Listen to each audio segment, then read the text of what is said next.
Muhammad menyebut bangunan ibadahmu ini tiangnya adalah sholat. Maka siapa yang sholatnya bagus, ibadah yang lain bakal ikutan bagus. Siapa yang sholatnya nggak becus, ibadah yang lain bakalan ikutan hancur, nggak becus juga nanti. Makanya yang paling utama adalah sholat. Saya sering bilang tuh sama adik-adik yang pada mau nikah, sama ibu-ibu yang pada punya anak gadis dilamar orang, jangan pernah mau kawin sama yang enggak sholat. Jangan pernah mau mengawinkan anakmu dengan orang yang enggak sholat. Kenapa gitu? Allah aja dia tinggalin, apalagi dirimu itu. Allah aja dia tinggalin, Bu, apalagi anak perempuanmu. Tapi dia setengah mati, Ustazah, cinta sama saya. Sekarang tungguin aja. Kalau udah 2, 3, 4, 5 tahun,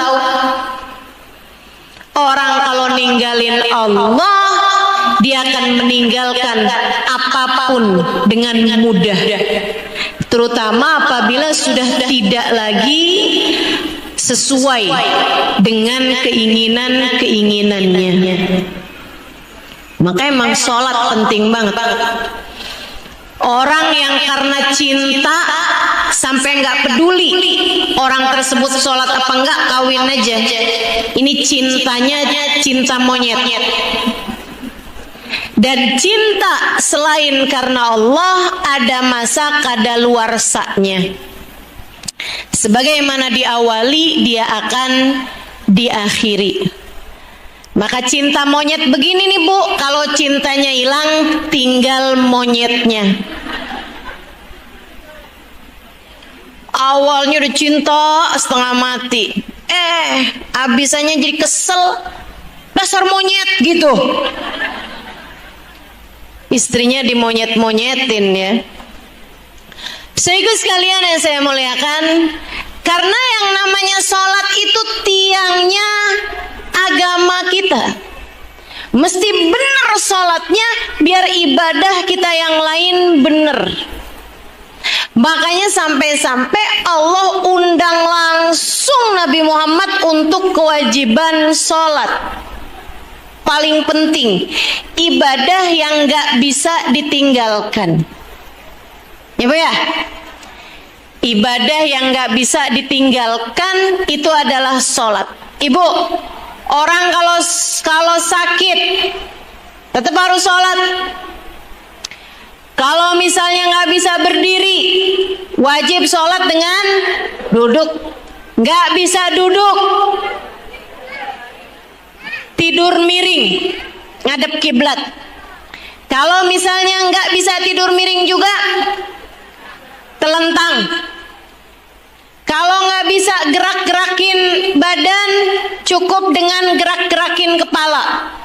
Nggak bisa gerakin kepala sebagai penanda ruku, sujud dan seterusnya, cukup dengan menggerakkan mata. Cukup dengan menggerakkan mata. Allahu Akbar, Sami Allah liman hamidah, Allahu Akbar, gerakin mata. Kalau udah gerakin mata juga nggak bisa, Ustazah, ya itu mah disolatin. Sholatin. Saudariku sekalian yang saya muliakan, hanya ada satu orang yang enggak wajib sholat, ya, atau dua orang yang enggak wajib sholat. Yang pertama anak kecil sampai balik. Ini kan udah bertua semua nih. Anak kecil sampai balik itu enggak wajib sholat. Sama yang keduanya orang gila. Jadi selagi kamu udah dewasa, sudah balik dan kamu nggak gila, maka kamu wajib sholat. Tuh, sholat paling penting. Makanya sampai Nabi Muhammad diundang langsung. Para ulama menyampaikan alasan yang kedua kenapa sholat yang dipilih oleh Allah Subhanahu wa taala sebagai syariat yang Nabi Muhammad sampai diundang langsung ke atas langit. Kata para ulama, Bu, karena sholat ini mengumpulkan semua ibadah yang lain. Coba lihatin. Ibadah yang lain isinya, ibadah yang lain ya, isinya kalau haji misalnya, isinya bacaan sama gerakan-gerakan. Kan begitu? Haji itu Bu isinya antara bacaan-bacaan labbaik Allahumma labbaik, labbaik la syarika lak labbaik. Yang belum haji di sini saya doain. Mudah-mudahan Allah kasih kemudahan berangkat haji insyaallah. Kalaupun nggak haji bisa berangkat umroh insyaallah. Tapi haji dah ya, mudah-mudahan ya. Saudara sekalian yang saya muliakan, isinya gerakan dan bacaan. Gerakannya tawaf, muter, gerakannya lempar jumroh, gerakannya jalan dari Sofa ke Marwah. Sholat juga sama, gerakan dan bacaan. Karenanya dalam sholat mengumpulkan ibadah haji. Ibadah haji pergi ke Ka'bah. Sholat mustaqbilal kiblat. Kiblatnya adalah Ka'bah.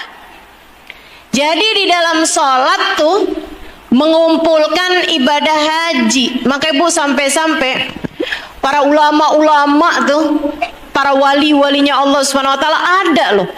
Yang kalau sholat tuh kalau bilang mustaqbilal kiblati, itu Bu bisa lihat Ka'bahnya beneran.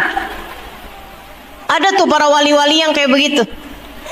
Di antaranya seorang perempuan bernama, kalau saya nggak salah, Aisyah binti Umar Mudhar.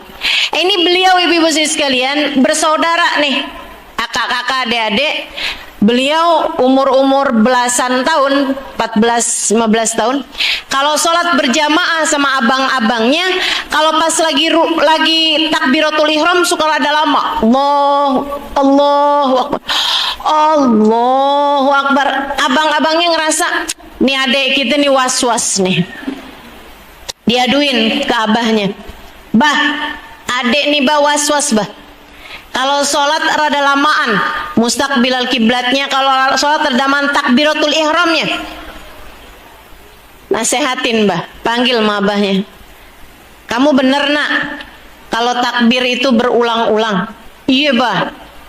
Kamu was-was. Enggak sih bah. Terus kenapa nak kalau takbir itu berulang-ulang? Dia bilang, mungkin karena yang lain-lain laki-laki kali ya bah. Jadinya pas mustaqbilal kiblati Ka'bahnya kelihatan cepat. Kalau saya mungkin karena saya perempuan barangkali bah. Jadi kalau mustaqbilal kiblati Ka'bahnya nggak cepat kelihatan depan mata saya. Abang-abangnya bengong. Kata abang-abang, jadi kamu kalau mustaqbilal kiblati baru lihat Ka'bah, maksudnya harus lihat Ka'bah baru takbir. Emangnya yang lain nggak gitu? Masya Allah. Jadi dia setiap kali sholat dimanapun tempatnya, kalau mustaqbilal kiblati dia harus beneran lihat Ka'bahnya, diperlihatkan Allah kiblatnya, Ka'bahnya, baru dia seolah-olah sholat di hadapan Ka'bah, dia pun kemudian baru melaksanakan takbirnya. Ini dari masih muda udah punya keramat luar biasa. Jadi Bu, yang namanya wali tuh nggak selalu laki-laki, perempuan juga banyak yang jadi wali, namanya waliyah. Ya. Kalau laki-laki wali, orang yang tercinta di sisi Allah, mencapai derajat kekaromahan, kemuliaan di sisi Allah Subhanahu wa taala. Kalau perempuan namanya waliyah. Gitu. Teman-teman sekalian saya muliakan, sholat mengandung ibadah haji. Sholat ibu-ibu sekalian juga mengandung ziarah kepada Nabi Muhammad. Kita kan kalau pergi ke Mekah, kalau pergi ke Saudi Arabia kan selain ke Mekah, kita juga pergi ke Madinah. Untuk apa ke Madinah? Untuk ziarah kepada Nabi besar Muhammad. Hukumnya apa nih Ustazah? Pergi ke Madinah buat ziarah. Hukumnya sunnah. Tapi sunnahnya muakkad, sunnah yang dikuatkan. Ngapain kamu udah jauh-jauh pergi ke Saudi Arabia tidak berziarah kepada Nabi Muhammad? Ibu ya, kita nih nggak kenal agama kalau tidak lewat baginda Nabi besar. Dan subhanallah, sholat kita juga mengandung ziarah kepada Nabi Muhammad. Kapan? Saat tahiyat akhir dan tahiyat awal. Kita bilang at-tahiyatul mubarakatus shalawatut thayyibatu lillah. Ucapan salam kepada Allah Subhanahu wa taala. Habis itu assalamu alayka ayyuhan nabiyyu wa rahmatullahi wa barakatuh. Salam untukmu wahai seorang nabi. Kamu gak bilang ya Allah sampaikan salamku padanya, gak gitu. Kamu bilang salam untukmu wahai seorang nabi. Artinya dalam sholat kita juga berziarah kepada Nabi Muhammad.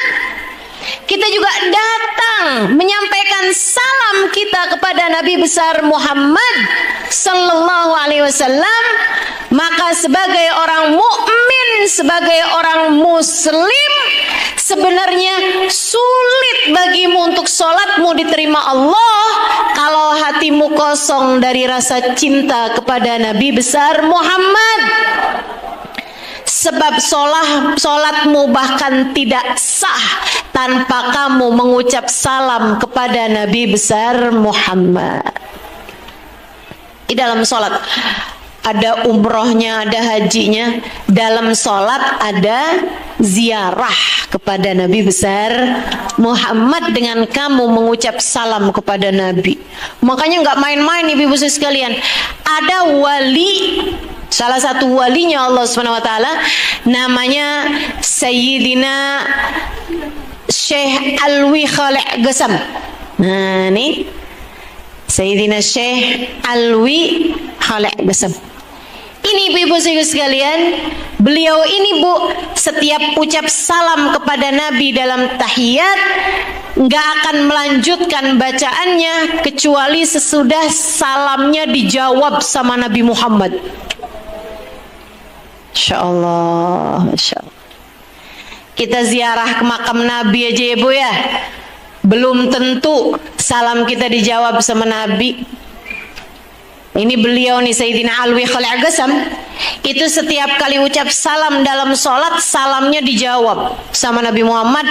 Dan kabarnya ibu-ibu sekalian, yang di samping-sampingnya aja kedengeran jawaban salamnya Nabi Muhammad. Masya Allah. Orangnya di mana Ustazah? Di Tarim, Hadramut, Yaman. Masih hidup nggak Ustazah? Udah meninggal dunia, udah zaman dulu. Sekitar 800-an tahun yang lalu Bu, keberadaan beliau Sayyidina Syekh Alwi Khalid Gesam. Ini saya senang nih kalau nyebutin wali tuh saya suka sebutin namanya. Kenapa? Biar turun rahmat kepada kita sekalian. Ibu-ibu juga namanya wali-wali tuh sebaiknya ibu-ibu ingat tuh. Sebaiknya ibu-ibu ingat gitu. Kenapa gitu? Biar menurunkan rahmat di dalam hati kita. Menyebut nama kekasih Allah bikin adem hati Bu, sebab turun kasih sayang Allah. Sama dengan ibu menyebut nama orang-orang kafir, nama orang-orang yang dimurka sama Allah, bikin hati jadi keruh, bikin hati jadi sumpek. Ya, makanya kalau berita-berita ada orang korupsi, ada orang jahat, ada orang begini, ada orang nembak, segala macam. Itu ibu-ibu sekalian gak usah terlalu banyak ditonton, gak usah terlalu banyak disebut-sebut namanya, bikin hati jadi gak enak. Tapi kalau namanya wali, namanya kasih Allah Subhanahu wa taala, sebut namanya, bikin terang hati, bikin adem hati, bikin rahmat Allah Subhanahu wa taala turun sebagaimana yang disebutkan dalam hadis Nabi besar Muhammad sallallahu alaihi wasallam, inda dzikri salihin tanazzalatir rahmat. Di saat disebut nama orang soleh, turunlah hujan rahmat. Namanya siapa tadi? Sayyidina Alwi Khaleh Qasam. Ya, Sayyidina Alwi Khaleh Qasam. Dan biar ibu-ibu tuh kalau diulang-ulang Alwi Khaleh Qasam, nanti kalau cerita sama anak-anak tuh, sama saudara, sama temen, ingat namanya. Tadi mama hadir pengajian mah, siapa yang bicara mah? Ustazah Halimah dari Jakarta. Orangnya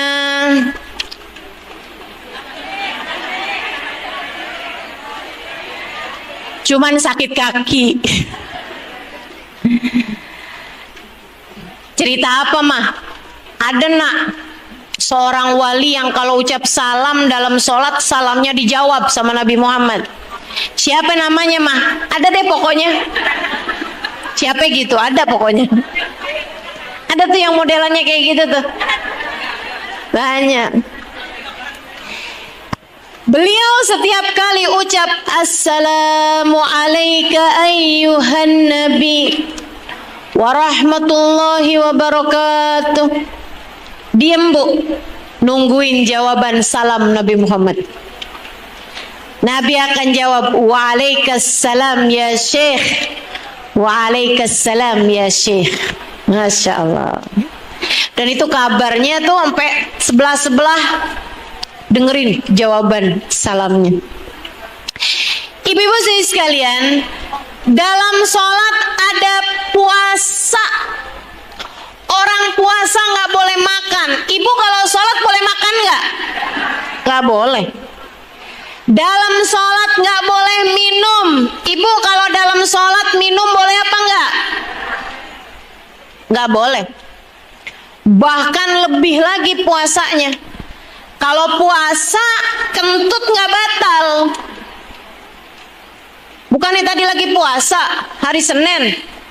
Iya sih tadi asalnya puasa. Kok sekarang nggak puasa lagi? Tadi kentut. Kan enggak. Orang kalau puasa, mohon maaf, buang angin nggak batal. Akan tetapi kalau lagi sholat, buang angin batal. Jadi di dalam sholat terdapat makna puasa. Dalam sholat juga terdapat makna sedekah, menyedekahkan waktu, menzakatkan waktu untuk Allah Subhanahu wa taala. Nih, ada toko di depan, kita doain mudah-mudahan nantinya jadi toko yang bawa keberkahan. Ya Bu ya. Ibu-ibu sekalian, misalnya nih ada orang punya toko, lagi jagain toko, laku nih, lagi laris nih. Tapi datang waktu sholat, dia belum sholat. Apakah dia boleh jaga tokonya terus saja gitu sampai waktu sholatnya habis, atau dia tinggalin tokonya untuk mengerjakan sholat? Tinggalin tokonya untuk mengerjakan sholat. Disitulah terdapat zakatnya waktu dalam sholat. Makanya para ulama bilang, dalam sholat itu mengumpulkan semua ibadah. Karenanya sholat dipilih oleh Allah untuk kewajibannya langsung dipanggil Nabi Muhammad SAW ke Sidratul Muntaha. Dalam sholat ada doa, dalam sholat ada sholawat, dalam sholat ada bacaan Al-Quran, dalam sholat ada zikir. Semua ibadah kumpul dalam sholat. Ibu, dalam sholat ada baca Quran.